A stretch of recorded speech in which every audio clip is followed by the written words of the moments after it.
এই দুনিয়ার জমিনে আমি আল্লাহ তাআলা তোমাদের উপরে নাজিল করেছি 30 পারা আল কোরআন। এই 30 পারা আল কোরআন নাজিল করে তোমাদের বলে দিলাম, এই কোরআনটা যদি তোমাদের ব্যক্তিগত জীবন, পারিবারিক জীবন, সামাজিক জীবন, রাষ্ট্রীয় জীবনে এই কোরআনুল কারীমটা যদি তোমরা মেনে নিতে পারো, এই কোরআনটা যদি তোমরা বাস্তবায়ন করে নিতে পারো, আমি মালিক বলে দিলাম এই কোরআনুল কারীম তোমাদেরকে হেদায়েতের পথে পরিচালনা করবে। এই কোরআনুল কারীম তোমাদেরকে হেদায়েতের রাস্তা দেখায় দিবে। আর একটা মানুষ যখন হেদায়েত পেয়ে যাবে, ওই ব্যক্তি দুনিয়ার জমিনে সম্মানিত, মরতে দেরি হবে, ওর কবরটাকে আমার আল্লাহ জান্নাত। বাংলাদেশের ঐতিহ্যবাহী জেলা লালমনিরহাট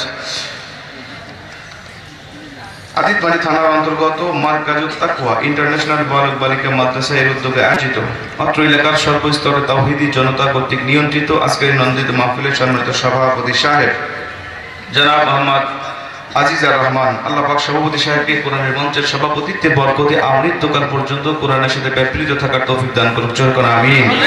আজকের মাহফিলে সম্মানিত মেহমান যারা গবেষণা করে আল কোরআন যুগ জিজ্ঞাসার আলোকে বাস্তবতার মুক্তি নিরিখে তথ্য তাত্ত্বিক এবং যুক্তিভিত্তিক আলোচনা করে আপনাদের ধন্য করেছেন এবং সুরলিত কণ্ঠে কোরআনুল কারীম থেকে তেলাওয়াত করে আপনাদের ধন্য করলেন আন্তর্জাতিক হাফেজ কারি মোহাম্মদ জাকারিয়া। আল্লাহ পাক আমাদের সবাইকে ইসলামের জন্য কবুল করুক, জোরে করে আমিন। আরেকটু জোরে বলেন আমিন।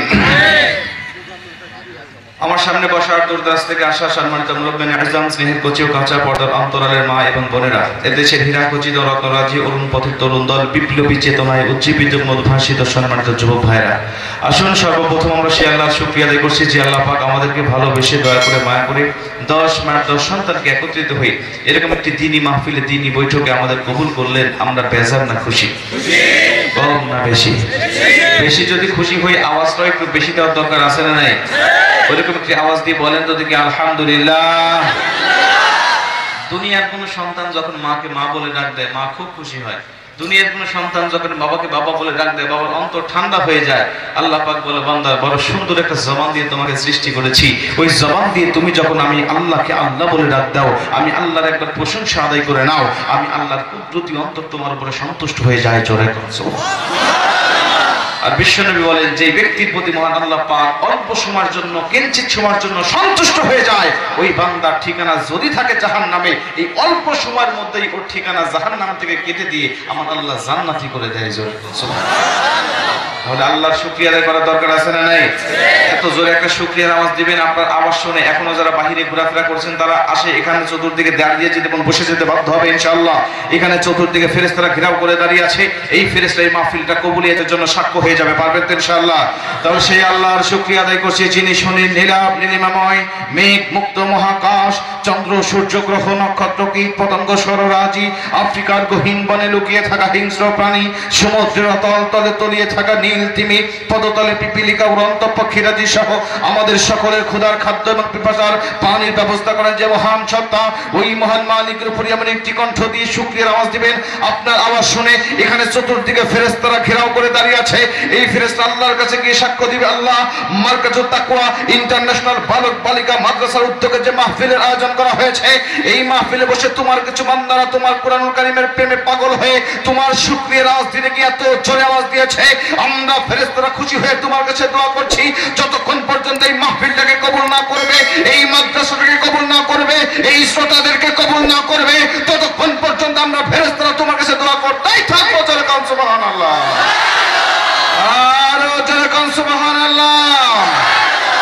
এরকম একটা আওয়াজ দিয়ে বলেন তো দেখি আলহামদুলিল্লাহ। এইবার দরুদ ও সালাম পাঠাই সেই মহান আল্লাহ তাআলার বন্ধুর উপরে যিনি ছিলেন মক্কার মদিনার জ্যোতির্কুলের সাথী, বিশ্ব সভার সভাপতি নবী মুকাররম, যিনি 63 বছর জিন্দেগিতে দুনিয়ার জমিনে আসার পরে ইয়া হাবলি উম্মতি বলে বলে দুনিয়া থেকে বিদায় নিয়েছেন। আজ যেই নবী মদিনাতুল মুনাওয়ারায় শুয়ে শুয়ে উম্মতের জন্যই ব্যতিব্যস্ত রয়েছেন, শুধু তাই নয়, কাল কিয়ামতের ময়দানে আদম আলাইহিস সালাতু ওয়াস সালাম থেকে শুরু করে নিয়ে ঈসা আলাইহিস সালাতু ওয়াস সালাম সমস্ত নবী পর্যন্ত যখন ইয়া নাফসি বলতে থাকবেন, কেবলমাত্র একমাত্র আমার আপনার নবী যিনি জাহান্নামের গেটে সিজদায় পড়ে ইয়া হাবলি উম্মতি বলে বলে কাঁদতে থাকবেন, ততক্ষণ এই গুনাহগার উম্মতের কপাল থেকে আমার আল্লাহ জাহান্নামের টিকিট ক্যান্সেল করে জান্নাতের টিকিট দিবেন না, যতক্ষণ জোরে কোন সুবহানাল্লাহ। খুশি হয়ে সেই নবীর উপরে দরুদ ও সালাম পাঠাই, সকলে বলি সাল্লাল্লাহু আলাইহি ওয়াসাল্লাম। সম্মানিত উপস্থিতি, এখন জানতে চাই আপনারা সকলে কেমন আছেন? আলহামদুলিল্লাহ, আলহামদুলিল্লাহ আলা কুল্লি হাল। সকল অবস্থায় সর্ব অবস্থায় আল্লাহর শুকরিয়া আদায় করা হলো মুমিনদের জন্য দায়িত্ব, কর্তব্য, ফরজ। জোরে কোন সুবহানাল্লাহ। কারণ বান্দা যে অবস্থার মধ্যে থাকুক না কেন, আল্লাহ পাক বলে বান্দা ওই অবস্থার মধ্যে তোমার জন্য কল্যাণ আছে। বিদায় তুমি সুখে থাকো, দুঃখে থাকো, সুস্থ থাকো, অসুস্থ থাকো, সদা সর্বদাই তুমি বান্দা আমি আল্লাহর শুকরিয়া আদায় করো। জোরে কোন সুবহানাল্লাহ। আল্লাহর শুকরিয়া আদায় করার দরকার আছে না নাই? আমাদের মধ্যে কিছু অধৈর্য মুসলমান আছে, একটু অসুস্থ হলে আল্লাহকে গালি দেয়, ভাই আল্লাহর চোখ নাই, খালি আমারে দেখে আর কাউরে দেখে না। আছে না নাই? বলে কি বলে না? এই কথা বলা যাবে?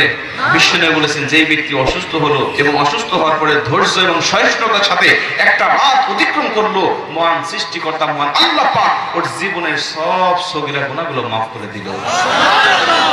তাহলে শুকরিয়া দেওয়ার দরকার আছে না নাই? আল্লাহ পাক আমাদেরকে শুকরগুজারি বান্দা হিসেবে কবুল করে নিক। জোরে করে আমিন। আর একটু জোরে বলেন আমিন। সম্মানিত উপস্থিতি, ভূমিকা লম্বা করবো না, সরাসরি আপনাদেরকে নিয়ে আলোচনা যাবো ইনশাআল্লাহ। অল্প সময়, আপনারা কি অন্তত আধা ঘন্টা খানিক সময় দিতে রাজি আছেন ভাই? ইনশাআল্লাহ রাজি আছেন? ইনশাআল্লাহ আধা ঘন্টা খানিক আলোচনার সময় দেন, আলোচনা করি ইনশাআল্লাহ। আশা করা যায় আপনাদের ভালো লাগবে এবং আমি যা বলবো আপনাদের এই কথাগুলো শুনে, কোরআনের কথাগুলো শুনে ঈমান বাড়তে থাকবে। আর ঈমান যখন বেড়ে যাবে তখন আপনার শুনতেই মন চাইবে, যত শুনবেন ততই ভালো লাগবে। জোরে কোন সুবহানাল্লাহ। আলোচনা শুরুতে এত জোরে একটা আল্লাহু আকবার তাকবীর দিবেন, আল্লাহ পাকে তাকবীর দিবেন। আপনার আওয়াজ শুনে এখানে মানুষ শয়তান, জিন শয়তান, খবিশ শয়তান, খান্নাস শয়তান, নাফস শয়তান, ইবলিস শয়তান, এই শয়তানগুলো ঢোকে এখানে মানুষগুলোকে ধোঁকা দিয়ে বোকা বানিয়ে দিতে পারে অথবা উঠায় নিয়ে চলে যাইতে পারে। এই জন্য এই শয়তানগুলোকে তাড়ানোর জন্য একটা আল্লাহু আকবার আওয়াজ এত জোরে দিবেন যেন মানুষ শয়তান, জিন শয়তান এখান থেকে পালাতে বাধ্য হয়। পারবেন তো ইনশাআল্লাহ? কেমন পারবেন তো ইনশাআল্লাহ? তাকবীরের আওয়াজের একটা পাওয়ার আছে না নাই? যারা তাকবীর দেয় তাদের সম্মান বাড়ে না কমে? কতবারে দেখছেন ভারতের কর্ণাটকের মুস্কানের খবর দেখছেন? আল্লাহ পাক এত সম্মান বাড়িয়ে দিয়েছে, গোটা পৃথিবীতে তার তাকবীরের আওয়াজ কম্পন সৃষ্টি করেছে। কাফের মুশরিকদের অন্তরের মধ্যে আগুন ধরে গিয়েছে। একটা মুসলিম যুবতী যদি আল্লাহু আকবার আওয়াজ দেওয়ার কারণে যদি গোটা পৃথিবীতে এইভাবে কম্পন সৃষ্টি হতে পারে, আর গোটা পৃথিবীর মুসলমানরা যদি নারায়ে তাকবীর আল্লাহু আকবার স্লোগান দিয়ে রাজপথে ছাপিয়ে নামতে পারে, গোটা পৃথিবীর শাসন ক্ষমতা এই মুসলমানের হাতে যেতে বাধ্য। কথা বলেন ঠিক কি না? গোটা পৃথিবীর ইহুদি খ্রিস্টানদের মাথায় আগুন ধরে গিয়েছে। কি ব্যাপার? এই মুসলমান জাত কেমন জাত? আর যেভাবে মুসলিম সংখ্যা দিন দিন বৃদ্ধি পাচ্ছে, আগামী কালকে, আগামী দিন, আগামী সূর্য ইসলামের সূর্য, আগামী দিন ইসলামের দিন, আগামী দিনে এই মুসলমানরা গোটা পৃথিবীতে শাসন ক্ষমতা পরিচালনা করবে। গোটা পৃথিবীতে এই মুসলমানরা ইসলামের পতাকা পথ পথ করে উড়াইতে থাকবে। কোন নাস্তিক, মোরতাদ, বামরাম এই মুসলমানদের অগ্রগতি থামাতে পারবে না। কথা বলেন ঠিক কি না? এই জন্য ইসলামের এই সুমহান আদর্শের নিচে আমরা সবাই থাকতে চাই। কথা বলেন ঠিক কি না? তাকবীরের আওয়াজ এত জোরে দিবেন যেন বাম রাম, নাস্তিক, মুরতাদ আশেপাশে যা আছে যেন তাদের অন্তরের মধ্যে কম্পন সৃষ্টি হয়। পারবেন তো ইনশাআল্লাহ? তাকবীরের আওয়াজের পাওয়ার আছে না নাই? সিলেটের জমিনে শাহজালাল এমনি রহমাতুল্লাহ আলাইহি যখন পদার্পণ করলেন, বেঈমান গৌর গোবিন্দ ঘোষণা করে দিলেন, রে টুপিওয়ালার দল বাংলার জমিন থেকে ভেগে যাও। এই জমিনে আমি কোনো মুসলমানের জায়গা হতে দেব না।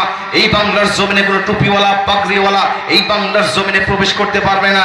আল্লাহর ওলি শাহজালাল দীপ্ত কণ্ঠে দাঁড়িয়ে ডাক দিয়ে বললেন, রে বেঈমান গৌর গোবিন্দ, মনে করেছো তোমার মতো আমার তো শূন্য নাই, মনে করেছো তোমার মতো আমার তো জনপ্রিয়তা নাই, মনে করেছো তোমার মতো আমার তো ভারী ভারী অস্ত্র নাই। পবিত্র কোরআন খানা ওসা করে ডাক দিয়ে বললেন, আমার কাছে এমন একটি অস্ত্র আছে যা তোমার 14 পুরুষের কাছেও নাই। জোরে করে আল্লাহু আকবার। বেঈমান গৌর গোবিন্দ যখন জিহাদের ঘোষণা দিলেন, জিহাদের ঘোষণা পাওয়ার পরে 360 জন আউলিয়াকে আল্লাহর ওলি শাহজালাল তার সামনে ফজরের আগ মুহূর্তে ডাকলেন আর বললেন, তোমরা বসে যাও। তোমাদের মধ্যে এমন কোন আল্লাহর ওলি আছো কিনা দাঁড়িয়ে যাও, যার জীবনে কখনো তাহাজ্জুদ কাজা হয় নাই, যার জীবনে কখনো তাকবীর আসরে নাই, যার জীবনে কখনো আসরের 4 রাকাত সুন্নাত পর্যন্ত কাজা হয় নাই। সৈয়দ নাসিরউদ্দিন নামের একজন আল্লাহর ওলি দাঁড়িয়ে বলেন, আলহামদুলিল্লাহ, আমার জীবনে কখনো এই 3টা আমল আমি ছাড়ি নাই। আমার জীবনে তাহাজ্জুদ কাজা হয় নাই, আমার জীবনে তাকবীরুল আসরে নাই, এমনকি আমার জীবনে আসরে 4 রাকাত সুন্নাত পর্যন্ত কাজা হয় নাই। আল্লাহর ওলি শাহজালাল আলহামদুলিল্লাহ বললেন আর বললেন, রে আল্লাহর ওলি, ধন্য আপনার জীবন, আপনার পবিত্র জিহ্বাখানা নাড়া নাড়া একটু আল্লাহু আকবার আওয়াজটা আপনি তুলে দেন। আল্লাহু আকবার আওয়াজটা যখন তিনি তুলতেছিলেন, জমিনটা থর থর করে কাঁপতেছিল।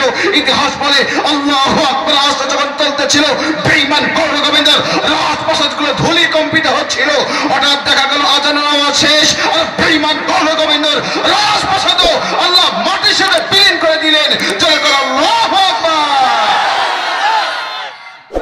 দেওয়ার দরকার আছে না নাই?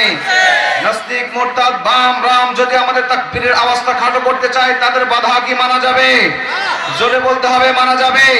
নাস্তিকতা নিপাচাক দিন ইসলাম জিন্দাবাদ, নাস্তিকতা নিপাচাক দিন ইসলাম জিন্দাবাদ, কোটি প্রাণে একই আওয়াজ, খোদাদ্রোহী ছাড় পাবে না এই বাংলায় ঠাঁই হবে না, মুসলমান জেগেছে আজ। তলো তলো আওয়াজ তলো, জোর কদমে সামনে চলো, সবাই মিলে একই তালে দাও না স্লোগান, নারায়ে তাকবীর, জোরে নারায়ে তাকবীর। দিন ইসলাম দিন ইসলাম, আল কোরআনের আলো, আল হাদিসের আলো, লিল্লাহ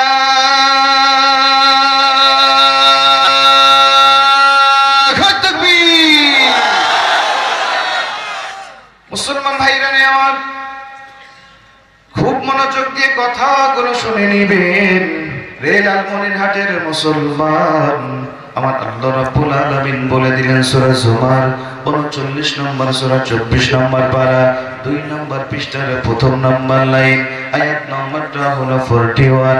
41 নম্বর আয়াতের মধ্যে আল্লাহ চমৎকার ভাবে বলেন, ইন্না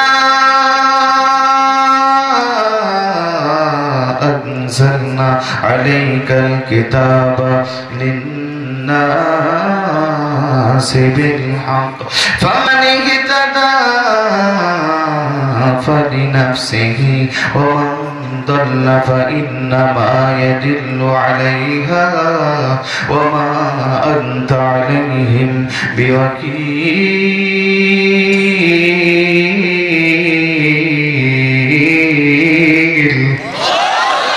আরো জোরে বলুন আল্লাহু আকবার। প্রত্যেকটি কোরআনুল কারীমের আয়াত তেলাওয়াত শেষ হবে যখন আমি আমার শাহাদাত আঙ্গুলি দিয়ে আপনাদেরকে ইশারা করব, তখন আমার শাহাদাত আঙ্গুলির ইশারা পাবেন যখন 2 হাত উঁচু করে আল্লাহু আকবারের আওয়াজটা দিবেন তখন। এই কর্মসূচি চলবে ততক্ষণ, আখিরি মুনাজাত হবে না যতক্ষণ। রাজি আছেন যারা যারা 2 হাত উঁচু করে আবারও আল্লাহকে দেখা দেন তারা তারা আল্লাহু আকবার। মুসলমান ভাইরা আমার মনোযোগ দিয়ে শুনে নেন, আল্লাহ আল্লাহ রাব্বুল আলামিন तमाम পৃথিবীর মানুষগুলোকে উদ্দেশ্য করে বলে দিলেন, পৃথিবীর মুসলমান আমি আল্লাহ তাআলা তোমাদের জানিয়ে দিলাম এই দুনিয়ার জমিনে আমি আল্লাহ তাআলা তোমাদের উপরে নাজিল করেছি 30 পারা আল কোরআন। এই 30 পারা আল কোরআন নাজিল করে তোমাদের বলে দিলাম এই কোরআনটা যদি তোমাদের ব্যক্তিগত জীবন, পারিবারিক জীবন, সামাজিক জীবন, রাষ্ট্রীয় জীবনে এই কোরআনুল কারীমটা যদি তোমরা মেনে নিতে পারো, এই কোরআনটা যদি তোমরা বাস্তবায়ন করে নিতে পারো, আমি মালিক বলে দিলাম এই কোরআনুল কারীম তোমাদেরকে হেদায়েতের পথে পরিচালনা করবে, এই কোরআনুল কারীম তোমাদেরকে হেদায়েতের রাস্তা দেখায় দিবে। আর একটা মানুষ যখন হেদায়েত পেয়ে যাবে ওই ব্যক্তি দুনিয়ার জমিনে সম্মানিত, মরতে দেরি হবে, ওর কবরটাকে আমার আল্লাহ জান্নাতের পরিবেশ করতে মুহূর্ত পর্যন্ত দেরি করবে না। জোরে কোন সুবহানাল্লাহ, আর জোরে কোন আল্লাহু আকবার।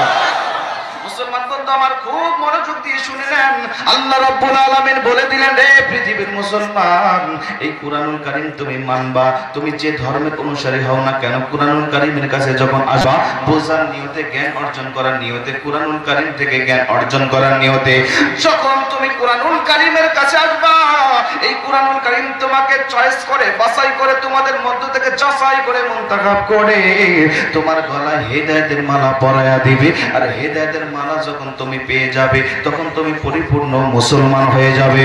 আর পরিপূর্ণ মুসলমান যখন হয়ে যাবে তোমার জন্য কমপক্ষে 10টি পৃথিবীর সমান একটি করে জান্নাত অপেক্ষমান। জোরে কোন সুবহানাল্লাহ। এ মুসলমান বাবাজি, আজকে গোটা পৃথিবীতে ইসলাম ধর্মের সংখ্যা দিন দিন এমন ভাবে বৃদ্ধি পাইতেছে, মুসলমান বন্ধু আমার যেটা চিন্তার বাইরে। আমেরিকার খ্রিস্টানরা, ইহুদিরা, বেঈমানরা যারা নাস্তিক, মুরতাদ, ইসলাম বিদ্বেষী, তাদের মাথায় আগুন ধরে যাচ্ছে। কি ব্যাপার? এইভাবে যদি ইসলাম ধর্মের সংখ্যা দিন দিন যদি বৃদ্ধি পায়, আগামী দিনে আমাদের নেতৃত্ব কর্তৃত্ব কোনো কিছুই থাকবে না।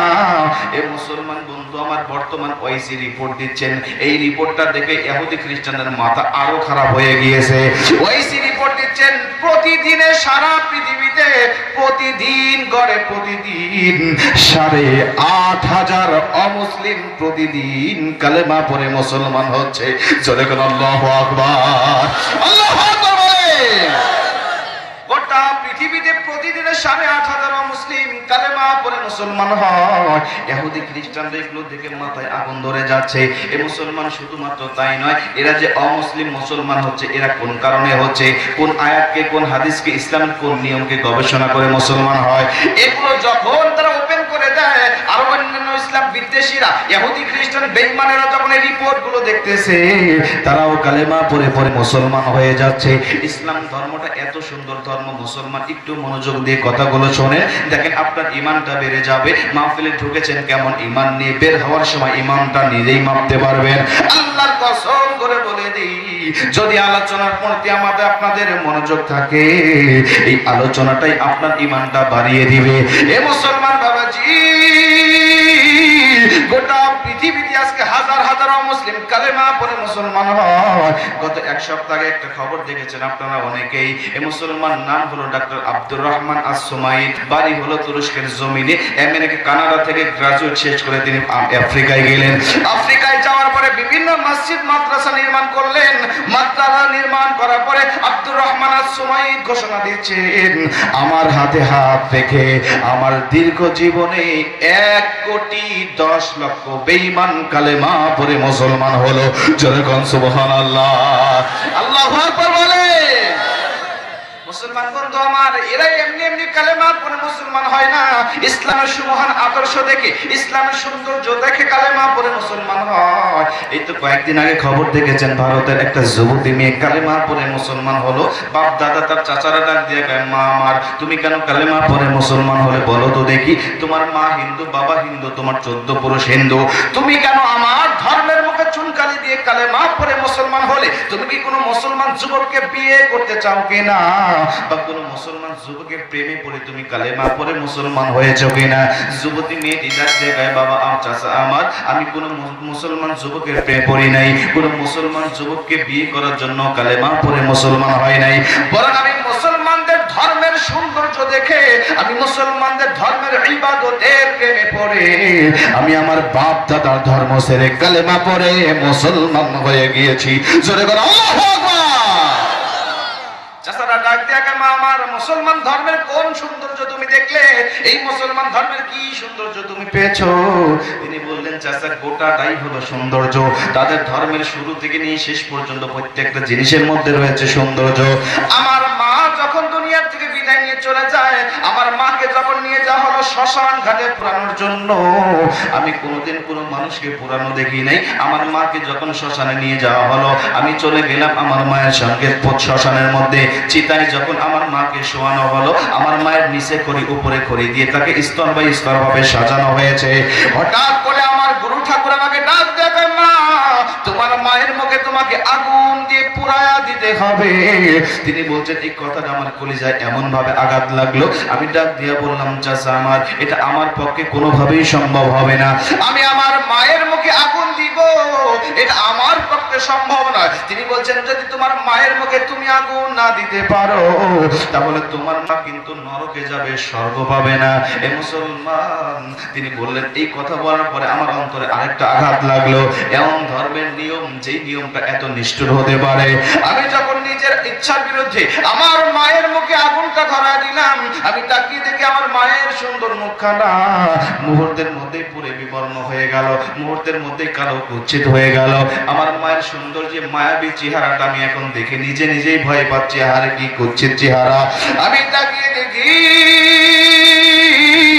আমার মায়ের মুখ থেকে আগুনটা পুরা শরীরে যখন ছড়িয়ে যায়, আগুনটা যখন পুরা শরীরটা আমার মায়ের পুরায় দিচ্ছে, আমি দেখি পটপট শব্দ হচ্ছে, আর আগুনটা আমার মায়ের দেহ পুরায় দিচ্ছে।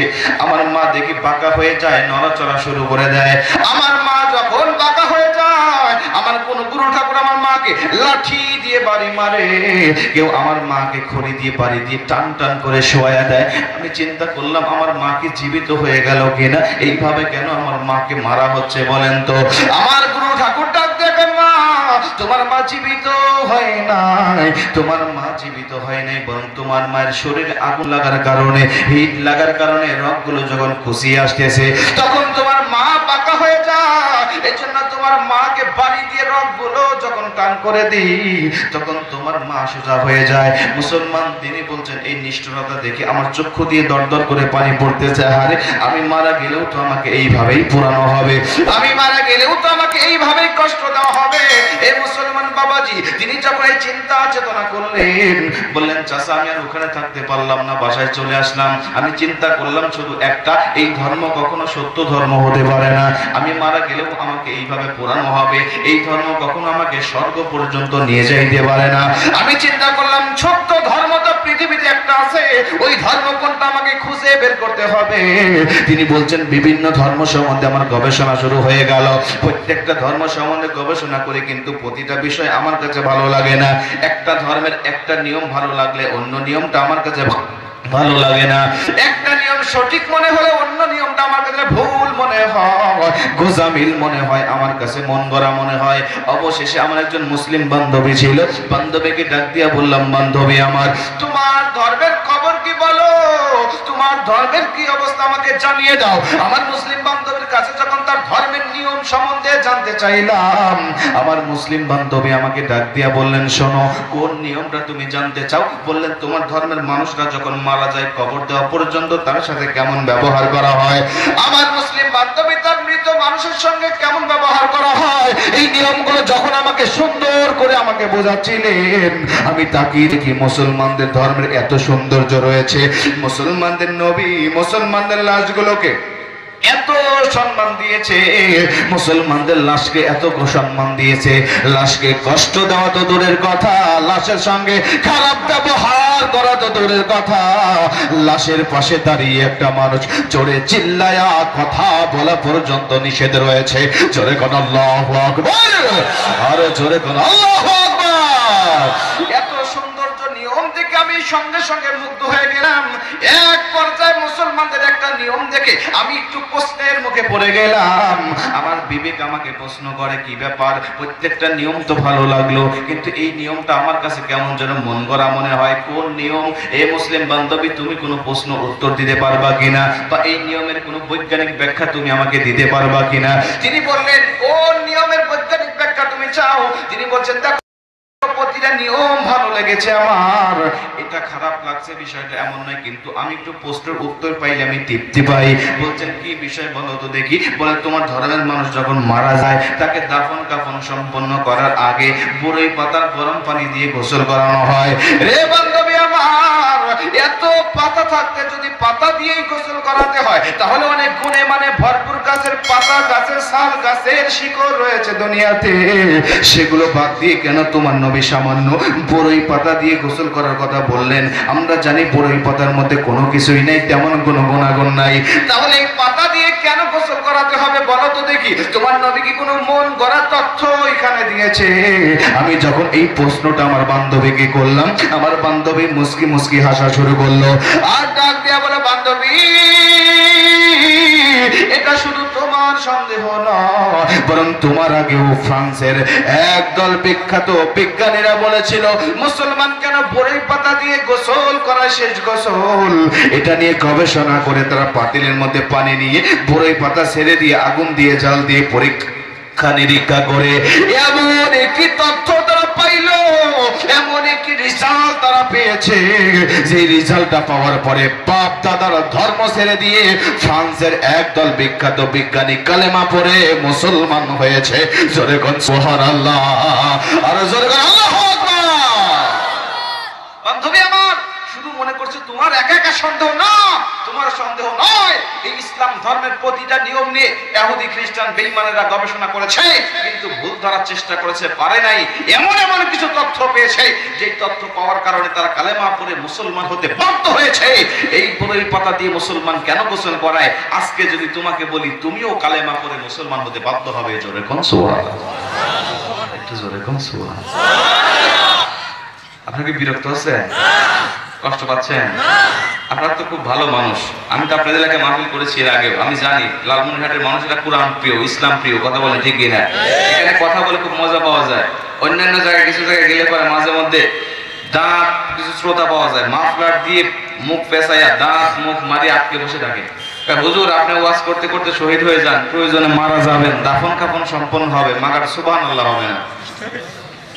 জনমের কৃপণ আছে না, বিশেষ করে এগুলো হয় ওই কক্সবাজার বান্দরবান ওই সাইডে, আমার ওই দিকে প্রোগ্রামগুলো বেশি। আগামীকালকে আমার কক্সবাজার সদরে প্রোগ্রাম, তো ওই দিকে গেলে পরে একটু এই সমস্যাগুলো হয়। কক্সবাজারে না, বান্দরবান ওই সাইডে গেলে এরকম হয়। জনমের কৃপণ, কৃপণ আছে আপনাদের এলাকায়?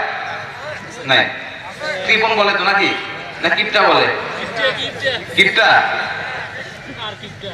এক ধনী লোকটা অসুস্থ, মারাত্মক অসুস্থ, লাগবে এক ব্যাগ রক্ত, খুঁজতে খুঁজতে কোথাও পাচ্ছে না, মিলে গেছে এক কৃপণের সাথে, কিপটার সাথে। এবি নেগেটিভ গ্রুপের রক্ত সহজে পাওয়া যায় না, তো মিলে গেছে কৃপণের সাথে। ডাক দেখা কিপটারে রক্ত লাগবে, রক্ত দে। কিপটার হয়তো মাথা খারাপ, আমি ভাতই ঠিক মতো খাই না, আর তোকে রক্ত দেবো আমি, সেই পেরে তুই বলছে না আমাকে রক্ত না দিলে তো আমি বাঁচবো না, আমি ধনী মানুষ, দিতেই হবে। জোর করে ধরে নিয়ে হাসপাতালে গিয়ে নেবে তো নেবে, একেবারে 2 ব্যাগ রক্ত নিয়েছে। ধনী লোকটা যখন 2 ব্যাগ রক্ত নিয়েছে, মনে করছে কৃপণ মানুষ মতি গতি কখন পাল্টায়, সুযোগ যখন পাইছি একবারে 2 ব্যাগ নিয়ে নিয়েছে। কিছুক্ষণ পরে ধনী লোকটার মনে একটু অনুশোচনা হয়েছে, আরে মনে হয় বেচারার উপর জুলুম করলাম, যাক আমার টাকা পয়সার অভাব নাই, বেচারা ভালো মন্দ খাবে। পকেট থেকে চেক বাহির করে 2 লক্ষ টাকা অ্যামাউন্ট বসায় দিয়ে ওর হাতে দিয়ে বলছে, কৃপণ রে তোর রক্ত পেয়ে আমি খুশি, তোকে 2 লক্ষ টাকা হাদিয়া দিলাম। কৃপণ 2 লক্ষ টাকা হাদিয়া পেয়ে ডাক দেখায় আমি আরো 2 ব্যাগ রক্ত দেবো। চিন্তা করছেন, ও তো বিছানা শায়িত হয়ে যাওয়ার কথা, বুঝছে না আমি আরো 2 ব্যাগ দেবো। তো বলছে না এখন লাগবে না, লাগবে যখন তোকে ফোন করবো তখন। 3 মাস পরে ফোন দিয়ে বলছে, এলো কৃপণ কোথায়? কয় আসি তো বাসায়। কয় জলদি চলে আয়, অমুক জায়গায় রক্ত লাগবে। কয় কখন লাগবে, কোথায় লাগবে, শুধু বলেন, বান্দা হাজির হয়ে যাবে। বান্দা হাজির, 2 ব্যাগ রক্ত দিয়ে বসে আছে, খুব আশা নিয়ে কমপক্ষে আজকে 2 লক্ষ টাকা দিবি। কিন্তু ধনী লোকটা রক্ত নিয়ে তার পাশে এসে ডাক দেখে কৃপণ রে হাদিয়া নিয়ে, এই বলে পকেট থেকে চেক বাহির করার বদলে 2 টাকার নোট বাহির করছে 5টা, তার মধ্যে 3টাই সেরা আর 2টা ভালো, তার মানে 10 টাকার মধ্যে 6 টাকাই অসল, 4 টাকা ভালো। ওর হাতে দিয়ে বলছে কৃপণ রে নিয়ে যা। কৃপণ তো রেগে মেগে আগুন, ডাক দিয়ে কামিয়া ফাইজলামো করেন, গতবার দিলেন 2 লক্ষ, এবারও দিবেন 2 লক্ষ, আর তা না দিচ্ছেন আমাকে 10 টাকা দাও, 6 টাকাই সেরা। ধনী লোকটা ডাক দেখে, কৃপণ রে মন খারাপ করিস না, কষ্ট নিস না, গত 3 মাস আগে তোর থেকে রক্ত নিয়েছিলাম 2 ব্যাগ, তখন ছিলাম আমি ধনী, আমার মনও ছিল ধনী, আমার রক্তও ছিল ধনী, কিন্তু তুই কৃপণ খারাপ, তোর মনও খারাপ, তোর রক্তও খারাপ। তোর রক্ত যেদিন থেকে আমার শরীরে ঢুকছে ওদিন থেকে আমি ধনী নাই, তোর মতোই কৃপণ হয়ে গেছি। মানে কৃপণের রক্ত এখন আমার শরীরে বইতেছে, এখন কি আমি ধনী আছি? বিশ্বাস করেন এইরকম কৃপণের তালে মাঝে মধ্যে পড়তে হয়। ওদের কৃপণের অবস্থা থেকে নিজেও কৃপণ হয়ে যায়, আলোচনা বের হয় না, কিন্তু আপনাদের ওদের কাছে আলোচনা করতে আধা ঘন্টা আলোচনা করতে গা ঘেমে যায়।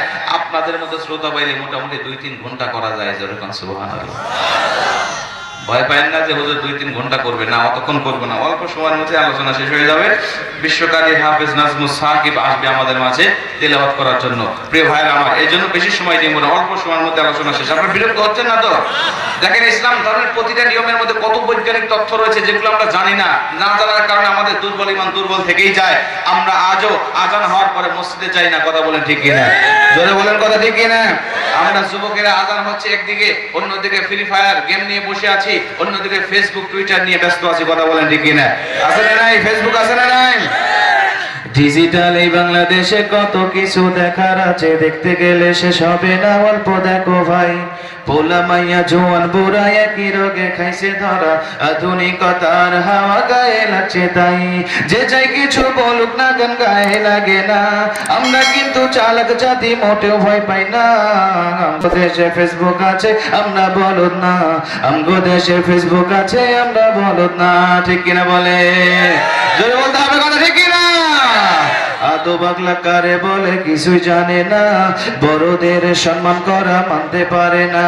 একজন একাধিক আইডি চালাই ভাই, ফেক আইডি নাম কত প্রকার তারও জানা নাই। জওয়ান মরদ পোলা হইছে ফেসবুকে তে মায়া, মাইয়ারা সব পোলা হইছে ফেসবুক পায়া। কি এক আজব জামানাতে আমরা পোলাম ভাই, কোনটা ছেলে কোনটা মেয়ে চেনার উপায় নাই।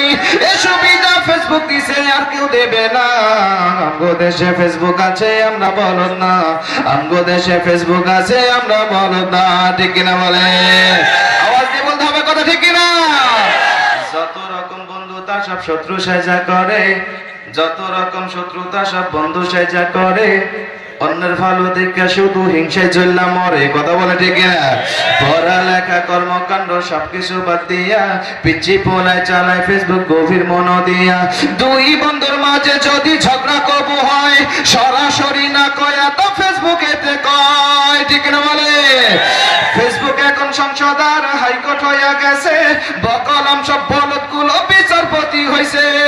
যখন তখন বন্ধুরা রায় করে ঘোষণা, আমগো দেশে ফেসবুক আছে আমরা বলদ না, আমগো দেশে ফেসবুক আছে আমরা বলদ না। কথা বলেন ঠিক কিনা? এইগুলো দেখে দেখে আগে মানুষ সময় পাইলে একটু কোরআন হাদিস নিয়ে বসতো, লেখাপড়া করতো, পরে পরে তারা জ্ঞান অর্জন করতো, জ্ঞানী হইতো। আর এখন সময় পাইলে ফেসবুক নিয়ে নিয়ে পরে থেকে নিজের অজান্তেই বলদে রূপান্তরিত হচ্ছে। কথা বলেন ঠিক কিনা? এই জন্য সাইদ আহমেদ ভাই কথাটা লিখছে যে আমরা আসলে যদি বলদ না, কিন্তু আসলেই বলদে রূপান্তরিত হয়ে যাচ্ছে। কথা বলেন ঠিক কিনা? ফেসবুকের মাধ্যমে ইসলামের প্রচার করা যায়, যায় কি যায় না? জোরকান যায় কি যায় না? যায়। অনেক ইসলামের প্রচার করা যায়। প্রিয় ভাইরা আমার, অন্যদিকে যাচ্ছি না, যে কথাটা বলতে যাচ্ছি আপনাদেরকে, আমার সাবজেক্টের দিকে দিকে আসেন। প্রিয় ভাইরা আমার, কত পৃথিবীতে আর কাছে এই ইসলামের ধর্ম নিয়ে গবেষণা করে করে তারা বলছে ইসলাম ধর্মের এই আধুনিক নিয়মগুলো কিভাবে আসতে পারে 1450 বছর আগে, যে জামানায় কোনো তথ্য প্রযুক্তি, সায়েন্স ল্যাবরেটরি কোনো কিছুই ছিল না।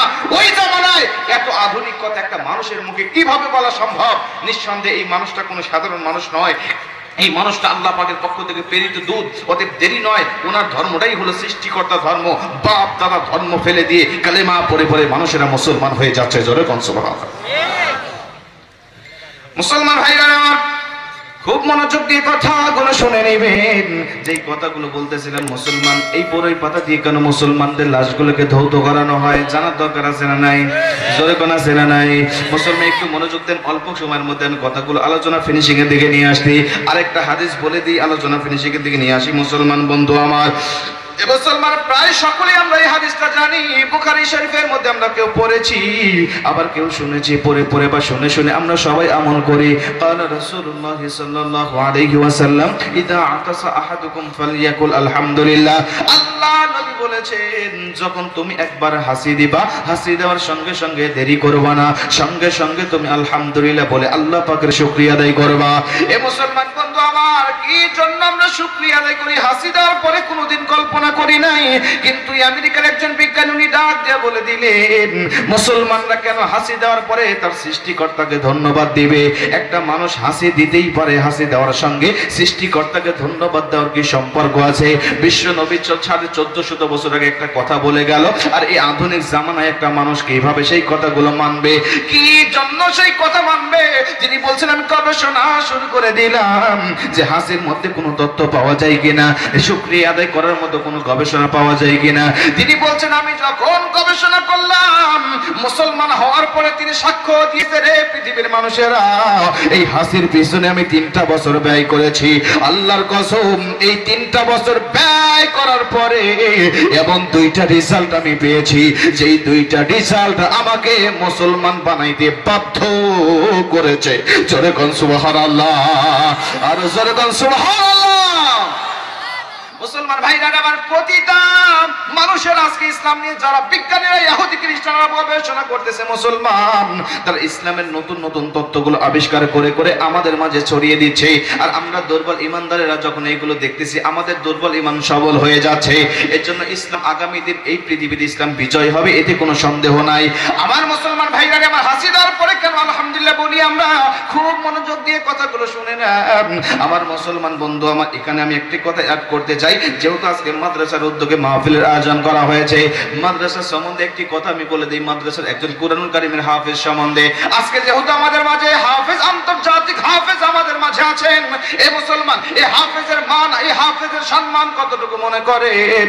আমরা আজ এমনও কিছু ইতিহাস জানি, আমাদের এই দেশে, আমাদের এই পৃথিবীতে এমনও কিছু ইতিহাস আছে, এই কুরআনুল কারীমের একটা হাফেজের, কুরআনুল কারীমের একটা আয়াতের ক্ষমতা দেখে এই পৃথিবীতে এমনও কিছু রাষ্ট্র আছে, এমনও একটা রাষ্ট্র আছে যেই রাষ্ট্রের গোটা রাষ্ট্রের নাগরিকেরা কালেমা পড়ে মুসলমান হয়েছে। জোরে কোন সুবহানাল্লাহ। এমনও কিছু ইতিহাস এই কুরআন কারীমের হাফেজদের সাথে জড়িয়ে আছে, আপনি চিন্তাও করতে পারবেন না এই কুরআনটা কেমন কুরআন, এই কিতাবটা কেমন কিতাব, আর এই কিতাব যাদের সাথে থাকে তারা কেমন মানুষ হতে পারে। মালদ্বীপের নাম শুনেছেন আপনারা? মালদ্বীপে 1200 খ্রিস্টাব্দের আগে কোনো মুসলমানের অস্তিত্ব ছিল না। মালদ্বীপে 1200 খ্রিস্টাব্দের আগে ইতিহাস বলে কোনো মুসলমান যে দুনিয়াতে আছে কোনো ধর্ম এটা তারা জানতোই না অধিকাংশ মানুষ। কিন্তু 1200 খ্রিস্টাব্দের পরে এই মালদ্বীপে এখন 100% মুসলমান বসবাস করে। জোরে বলুন সুবহানাল্লাহ। সফরনামা ইবনে বতুতার মধ্যে আল্লামা ইবনে বতুতা রাহমাতুল্লাহ এই ঘটনাটা লিখছেন। উনি বলছেন আমি গোটা পৃথিবী সফর করেছি প্রায়। আমি যখন মালদ্বীপে গেলাম গিয়ে দেখি গোটা মালদ্বীপের আজানের সুমধুর কণ্ঠ আমার কর্ণকুহরকে মুখরিত করে দিল। আমি আশ্চর্য হয়ে গেলাম, এই মালদ্বীপে কোনো নবী আসে নাই, এই মালদ্বীপে কোনো সাহাবীর জন্ম হয় নাই, আমার জানা মতে এই মালদ্বীপে বড় কোনো আল্লাহর ওলিও আসে নাই। তাহলে এই মালদ্বীপে ইসলাম আসলো কেমন করে? এটাই আমার প্রশ্ন। মুরব্বীদেরকে ডাক দিলাম, বাবা বলেন তো দেখি আপনারা ইসলাম পাইলেন কেমন করে? মুরব্বীরা বোর্ড গঠন করে আমাকে সিদ্ধান্ত জানায় দিল, আমরা এই কোরআনুল কারীম এই মালদ্বীপে ইসলাম পেয়েছি শুধুমাত্র একটা ছোট্ট হাফেজ আবুল বারাকাত তার নাম, 8 থেকে 10 বছর বয়স তার, আমার এই মালদ্বীপে এসে কোরআনুল কারীমের একটা আয়াত একটা ক্ষমতা বাস্তবায়ন করে দিল। আর এই বাস্তবায়ন করার পরে আমাদের রাষ্ট্রের প্রেসিডেন্ট ঘোষণা করে দিল, যদি পৃথিবীতে কোনো সত্য ধর্ম থাকে একমাত্র এই ইসলাম ধর্ম। অর্থাৎ এই সত্য ধর্ম যারা গ্রহণ করতে চাও আমার সঙ্গে তোমরা সবাই কালেমা পড়ে মুসলমান হয়ে যাও। মুসলমান বন্ধু আমার, ইতিহাসের মধ্যে আসছে যে উনি যখন এই ঘোষণা করে দিলেন প্রথম দিনেই মালদ্বীপের প্রেসিডেন্টের সাথে হাতে হাত রেখে একদিনেই 65,000 হিন্দু কালেমা পড়ে মুসলমান হয়েছিল। জোরে বলুন আল্লাহু আকবার।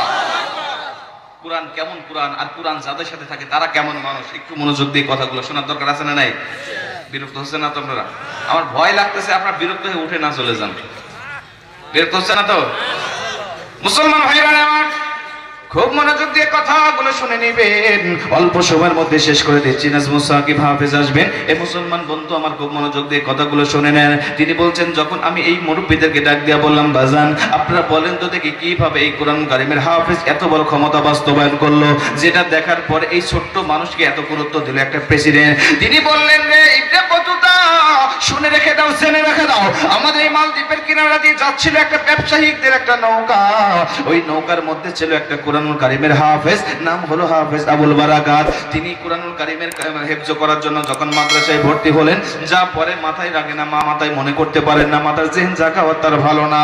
আল্লাহর কাছে ডাক দিয়ে কয়, আল্লাহ গো, আমার মা আমাকে বড় আশা করে মাদ্রাসায় পড়ানোর জন্য দিয়েছে, আমি হাফেজ হব, কিন্তু আমার মাথায় কাজ করে না, আমি যা পড়ে আমার মনে থাকে না। আল্লাহ আল্লাহ যেদিন আমি কোরআন কারীমের হাফেজ হতে পারবো, আল্লাহ তুমি যদি আমার জেহেন জাকাওয়াত বৃদ্ধি করে দাও, আল্লাহ তুমি যদি আমাকে কোরআন কারীম সিনার মধ্যে অন্তরের মধ্যে ধারণ করে দাও, আল্লাহ তোমার কাছে দোয়া করতেছি, যেদিন আমি হাফেজ হয়ে যাব, হুজুররা যেদিন আমার মাথায় পাগড়ি পরায় দিবে, ওই দিন আমি নিজের পায়ে হেঁটে হেঁটে হলেও আমি মক্কাতুল মুআজ্জামায় যাব নিজে হজ করার জন্য। জোরে কোন সুবহানাল্লাহ। ছোট্ট হাফেজ আবুল বারাকাত এমন নিয়ত করলেন, আমার আল্লাহ পাক ওর নিয়তটা কবুল করে নিলেন। অল্প দিনের মধ্যেই কোরআনুল কারীমের হাফেজ বানিয়ে দিলেন। মুসলমান তিনি যখন হাফেজ হয়ে গেলেন, মাথায় পাগড়ি উঠে গেল, পায়ে হেঁটে হেঁটে মক্কাতুল মুআজ্জামায় হজ করার জন্য রওনা হয়ে গেল। লম্বা কথা সংক্ষেপে করে দিলাম যেহেতু সময় নাই। আমার মুসলমান বন্ধু আমার, কিছু রাস্তা তাকে নৌকায় পার হতে হবে, জলজাহাজে করে পার হতে হবে। ব্যবসায়িকদের নৌকায় তাকে উঠানো হলো। ব্যবসায়িক নাবিক ঘোষণা করে দিলেন, সে যেহেতু হজ করতে যাবে তার কাছ থেকে কোনো ভাড়া নেওয়া হবে না। মুসলমান তিনি যাইতেছেন, যাইতে যাইতে হঠাৎ করে যখন তিনি এইভাবে যাইতেছেন, হঠাৎ করে দেখতেছেন এই মালদ্বীপের কিনারা দিয়ে যখন নৌকাটা যাচ্ছে, হঠাৎ দেখা গেল পশ্চিম আকাশে একটা থালার মতো মেঘ তৈরি হয়ে গেল। এই মেঘটা পুরো আকাশের মধ্যে ছড়িয়ে যায়, মুহূর্তের মধ্যে মেঘটা পানির রূপ ধারণ করে ভয়ঙ্কর ঘূর্ণিঝড় শুরু হয়ে গেল। এই মেঘটা মুহূর্তের মধ্যে টর্নেডো শুরু হয়ে গেল। নদীর সাগরের পানিগুলো ভয়ঙ্কর রূপ দেখাইতে লাগলো। আমরা সবাই দেখে দেখে ভয় পাচ্ছিলাম। এমন তো অবস্থায় তাকিয়ে দেখি নৌকার পানির নিচের পানিগুলো নৌকার উপরে উঠে গেল, ঢেউয়ের ধাক্কায় নৌকার তক্তাগুলো ভেঙে খানখান হয়ে গেল। আমরা তাকিয়ে দেখি নৌকার যাত্রীগুলো সবাই পানির নিচে ডুবে ডুবে সবাই যখন মারা যাইতেছিল। আমি ছোট্ট মানুষ, ভালো করে সাঁতার জানি না, একবার পানির নিচে যাই আবার পানির উপরে উঠি। এইভাবে যখন আমি আল্লাহর কাছে ডাক দিয়া বললাম, আয় আমার মালিক, আল্লাহ আমি ছোট্ট মানুষ, কোরআনুল কারীমের হাফেজ, আমার অন্তরে 30 পারা আল কোরআন ধারণ করা আছে। আল্লাহ তুমি যদি চাও এই কোরআনকে সাগরের নিচে ডুবায়া রাখবা, আল্লাহ তুমি যদি চাও এই কোরআনুল কারীমকে মাছের পেটে ঢুকায়া দিবা, আল্লাহ আমার কোনো আপত্তি নাই, তুমি দিতে পারো। তবে আল্লাহ গো, আমার একটা আরজি, আমি যতক্ষণ পর্যন্ত হজ না করতে পারবো, হজ না করে আমার মায়ের কোলে ফেরত না যেতে পারবো, ততক্ষণ পর্যন্ত তুমি আমার কাছে মালাকুল মউত আজরাইলকে পাঠাইও না। জোরে কোন সুবহানাল্লাহ। হাফেজ আবুল বারাকাত যখন আল্লাহর কাছে দোয়া করলেন, আমার আল্লাহ রাব্বুল আলামিন বলে, বান্দা ইন্নাল্লাযিনা ক্বালু রাব্বুনাল্লাহু থুম্মা ইসতাকামু তাতানাজ্জালু আলাইহিমুল মালায়েকা আল্লা তাখাফু ওয়া লা তাহজানু। তোমরা যখন বিপদে আপদে বালা মুসিবতে পড়ে আমাকে সাহায্যকারী হিসাবে যখন আমাকে গ্রহণ করে নিবা, আমাকে রব বলে তার উপরে ইস্তেকামাত থাকবা, অটল থাকবা, আমি মালিকের কাছে সাহায্য চাওয়ার সঙ্গে সঙ্গে আমি আল্লাহ তাতানাজ্জালু আলাইহিমুল মালায়েকা তোমাদের উপরে ফেরেশতা নাজিল করে দিয়ে তোমাদেরকে সাহায্য করব। আরে মুসলমান বন্ধু, আমার হাফেজ আবুল বারাকাতকে আমার আল্লাহ পাক সাহায্য করলেন, তক্তার উপরে ভাসাইয়া ঢেউয়ের ধাক্কা দিয়ে তাকে মালদ্বীপের কিনারায় পৌঁছে দিলেন। মালদ্বীপের কিনারায় তিনি যখন শুকনার উপরে উঠে পড়লেন, উঠার পরে 2 রাকাত শুকরিয়া স্বরূপ নামাজ আদায় করে চিন্তা করলেন কোথাও কোনো জায়গায় ঘর দেখা যায় কিনা, কোথাও কোনো জায়গায় বাড়ি দেখা যায় কিনা। হাঁটতে হাঁটতে তিনি সামনের দিকে দেখলেন কিছু বাড়ি ঘর দেখা যায়, একটা বাড়ি খেজুর পাতার ছাউনি দিয়ে ঘেরা। উনি গিয়ে সেখানে সালাম প্রদান করলেন, সালামের উত্তর আসে না। আবারও সালাম দিলেন, সালামের জবাব আসে না। আবারও সালাম দিলেন, 3বার সালাম দেওয়ার পরে যখন সালামের জবাব আসে না, মুসলমান তারপরে তিনি তার নিজের ভাষায় কথা বলা শুরু করলেন, কি আছেন ভিতরে, একটু বের হয়ে আসেন, আমার সমস্যা, আমি একটু বিপদে পড়েছি। এ মুসলমান বন্ধু, এই যে 3বার সালাম দিলেন, কোন উত্তর আসলো না ভিতর থেকে। এর কারণ হলো সালাম যে কি জিনিস তখন পর্যন্ত মালদ্বীপের জনগণ কিছুই বুঝতো না। জোরে কোন আল্লাহু আকবার। মুসলমান বন্ধু আমার, ইসলাম ধর্ম বলে কোন জাতি আছে তখনও তারা জানতো না। হাফেজ আবুল বারাকাত যখন নিজের ভাষায় কথা বলা শুরু করলেন, ভিতর থেকে একটা বুড়ি মহিলা হারিকেন নিয়ে যখন একটা লাঠি ভর দিয়ে বাহির হয়েছে, ডাক দিয়ে কয়, বাবা তুমি কে, কি জন্য এসেছো বলো তো দেখি। বলছে, আমি কুরআনুল কারীমের হাফেজ, আমার নাম হাফেজ আবুল বারাকাত, আমি যাচ্ছিলাম মক্কায় হজ করার জন্য, প্রতিমধ্যে নৌকা ডুবে বিপদে পড়েছি, আজকে তোমার কাছে একটু সাহায্য চাই। ওই বুড়ি মহিলা ডাক দিয়ে, বাবা রে তুমি হাফেজ, হাফেজ কি বুঝি না, বলতেছো কুরআনুল কারীম, কুরআন কি তাও জানি না, বলছো মক্কায় যাব হজ করার জন্য, হজ কি তাও তো কোনোদিন শুনি নাই, তবে তুমি বিপদে পড়েছো এটা বুঝতে পেরেছি বাবা, থাকতে চাও একটা রাত থাকতে পারো, কোনো সমস্যা নাই। ইবনে বতুতা বলেন, হাফেজ আবুল বারাকাত খুশি হয়ে গেলেন। ভিতরে ঢুকে যখন ভেজা কাপড়টা চেঞ্জ করে তাকে শুকনা কাপড় দেওয়া হলো। হাফেজ আবুল বারাকাত যখন শুকনা কাপড় পরিধান করে একটুখানি রেস্ট নিয়ে যখন পরিবেশটা স্বাভাবিক হয়ে গেল, হাফেজ আবুল বারাকাতের সুমধুর কণ্ঠ দিয়া কুরআনুল কারীমের তেলাওয়াত শুরু করলেন। জোরে কোন সুবহানাল্লাহ। সুমধুর কণ্ঠের তেলাওয়াত যখন শুরু হয়ে গেল, ওই বাড়িতে বসবাস করতে 2টা মহিলা, ওই মহিলার তার একমাত্র যুবতী কন্যা একটা মেয়ে, দুজনে তার পাশে এসে বসে বলল, বসে ডাক দিয়ে, বাবা তুমি কান্দো কেন বলো তো দেখি, বাবা তুমি এই কি পড়তেছো বলো তো দেখি। জীবনে তো আমরা বহু পড়া শুনেছি, বহু কবিতা শুনেছি, জীবনে বহু আবৃত্তি আমরা শুনেছি, কিন্তু বিশ্বাস করো তোমার মতো এত সুন্দর আবৃত্তি আমরা কোনোদিন শুনি নাই, কবিতা শুনি নাই। এ বাবা যতদিন থাকতে চাও আমার বাড়িতে থাকো, কিন্তু শর্ত হলো একটা, তুমি কুরআনুল তোমার এই কিতাব থেকে তেলাওয়াত করে করে প্রতিদিন আমাদেরকে শোনাইবা। হাফেজ আবুল বারাকাত যখন শর্তে রাজি হয়ে গেলেন এবং তিনি থাকলেন 7 দিন পর্যন্ত সেই বাসার মধ্যে। এ মুসলমান প্রতিদিন রাত্রিবেলা কুরআনুল কারীমের তেলাওয়াত করে, আর মা মেয়ে দুজনেই তেলাওয়াত শুনে শুনে তাদের অতৃপ্ত আত্মাগুলো তৃপ্তি করে। এ মুসলমান এইভাবে যখন চলতেছে, হঠাৎ করে একদিন রাত্রিবেলায় তিনি তাকিয়ে দেখে মা মেয়ে তার সামনে আর কুরআনের তেলাওয়াত শোনার জন্য আসে নাই। মা মেয়ে দুজনে ফাঁকে একটা ঘরের কর্নারে বসে গুনগুন করে কান্নাকাটি করতেছে। হাফেজ আবুল বারাকাত চিন্তা করলেন, ব্যাপার কি, হয়তোবা আমি একাধারে 7 দিন পর্যন্ত তার বাসায় আছি, আমাকে খাবার দাবার দিতে তার কষ্ট হয়, বলতেও পারে না, যাইতেও দিতে পারে না, এজন্য হয়তোবা কান্নাকাটি করতেছে। না না, আমি তাকে এইভাবে আমি তাকে কাঁদতে দেব না, আগামীকালকে সকাল হতে দেরি হবে, আমি তার বাড়ির থেকে যেতে দেরি করব না। যখন এই কথাটা মায়ের কাছে গিয়ে ডাক দেওয়া, মা আপনি কাঁদবেন না, আমি সকাল হলেই আপনার বাসা থেকে চলে যাব। বুড়ি মহিলা ডাক দেবে, বাবা রে হাফেজ আবুল বারাকাত, আমি এজন্য কান্নাকাটি করতেছি না, আমি কাঁদতেছি অন্য একটা কারণে। তাকিয়ে দেখো বাবা, ওই যে আমাদের হিন্দুদের একটা মন্দিরে দেখা যায়, ওই মন্দিরে আমাদের একটা রাষ্ট্রীয় নিয়ম হলো প্রতিটা বছর একটি করে যুবতী মেয়ে ওই মন্দিরের মধ্যে দিতে হয়। আর কারা যেন রাত্রিবেলা এসে কোন দুষ্ট আত্মা, দুষ্ট জিন বা দুষ্ট মানব এসে ওই মেয়েটাকে ধর্ষণ করে হত্যা করে দুনিয়া থেকে বিদায় করে দেয়, এবং পরের দিন সকালবেলায় রাষ্ট্রীয়ভাবে তাকে চিতায় পুরায় ভস্ম করে দেওয়া হয়। এ বাবা, যদি এটা না করা হয় তাহলে আমাদের মালদ্বীপের উপরে অনেক জানমালের ক্ষয়ক্ষতি হয়ে যায়। এ বাবা, আগামীকাল সেই দিনটা আসতেছে, পালাক্রমে সেই মেয়েটাকে আগামীকাল মন্দিরের ভিতরে দিতে হবে। এই মেয়েটা অন্য কোনো মেয়ে নয়, আমার একমাত্র কলেজার টুকরা মেয়ে, যে 7 দিন পর্যন্ত তোমার পাশে বসে তোমার কিতাবের তেলাওয়াত শুনছে। এই মেয়েটাকে আগামীকালকে মন্দিরের মধ্যে দিতে হবে, এবং আগামীকালকে তার জীবনের শেষ দিনটা হয়ে যাবে। আমার মুসলমান বন্ধু, আমার হাফেজ আবুল শুনলাম, আমি দীর্ঘক্ষণ চুপ হয়ে গেলাম। এমন নিষ্ঠুর ধর্ম একটা যুবতী মেয়েকে প্রতিটা বছর শেষ করে দেয়। তিনি বলছেন, আমি যখন চুপ হয়ে গেলাম, হঠাৎ করে কিছুক্ষণ পরে দাঁড়িয়ে ডাক দিয়ে বললাম, মা আমার, আপনি চোখের পানি মুছে ফেলেন। আমি যদি আগামী কালকে আপনার মেয়েকে মন্দিরের ভিতর থেকে রক্ষা করতে পারি, আপনি কি আপনার কান্না বন্ধ করবেন কিনা? আল্লাহু আকবার, আরো জোরে আল্লাহু আকবার। আপনি কি আপনার কান্না বন্ধ করবেন কিনা? মেয়েটি ডাক দিয়ে বললেন, বাবারে, শুধু কান্না বন্ধ না তা না, বরং তুমি যদি আমার মেয়েকে মন্দির থেকে বাঁচিয়ে দিতে পারো, তুমি যেই ধর্মে বিশ্বাসী, যেই ধর্মের কিতাব তুমি প্রতিদিন তেলাওয়াত করো, ওই ধর্ম আমরা মা মেয়ে দুজনেই গ্রহণ করে নেব। জোরে কোন সুবহানাল্লাহ। হাফিজ আবুল বারাকাত ডাক জায়গায় মাথা হলে চোখের পানি খুলে মুছে ফেলেন। আল্লাহর কসম করে বলে দিই, শুধুমাত্র আপনার মেয়েকে মন্দির থেকে রক্ষা করব তা নয়, আমার কোরআনের পাওয়ারে আল্লাহ পাকের সাহায্য নিয়ে ওই মন্দিরের ভিতরে আমি প্রবেশ করে কিয়ামত পর্যন্ত এই মালদ্বীপে মেয়ে দেওয়া প্রথা আমি নিজে বন্ধ করে দিয়ে যাব। জোরে কোন সুবহানাল্লাহ।